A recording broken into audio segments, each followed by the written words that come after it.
किसान भाइयों नमस्कार। मैं Sunil Patel, MSc AG plant pathology, और मेरा खुद का फर्म है पटेल बीज भंडार के नाम से। और इस समय धान की नर्सरी कर रही है।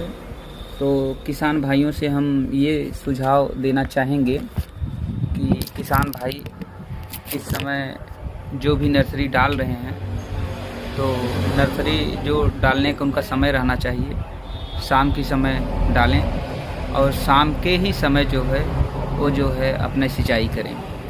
और कभी कभी क्या होता है, नर्सरी डालने के बाद उसमें घास का जमाव होता है, जिसके कारण किसान भाई बहुत परेशान हो जाते हैं। तो उसके लिए हमारे पास जो है ये देखिए, डेयरी कंपनी का या देहात कंपनी का, मान लीजिए किसी कंपनी का भी, आप अच्छे कंपनी का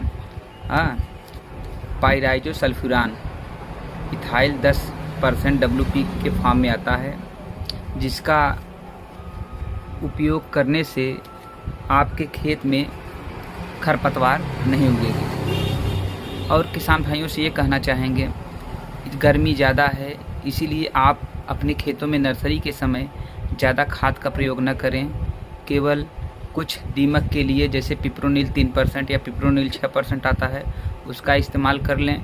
और उसके बाद उसमें जो है डेयरी कंपनी का A to Z आता है, जिसमें कई तत्व मिले होते हैं, और वो मिट्टी को जो है ठंडा बनाए रखता है, जिससे उसमें जो है गर्मी नहीं उत्पन्न होती और पौधे हरे भरे होकर के चलते रहते हैं। तो किसान भाइयों को यही जानकारी देनी थी, क्योंकि इस समय नर्सरी का सीज़न चल रहा है और किसान भाई नर्सरी डाल रहे हैं।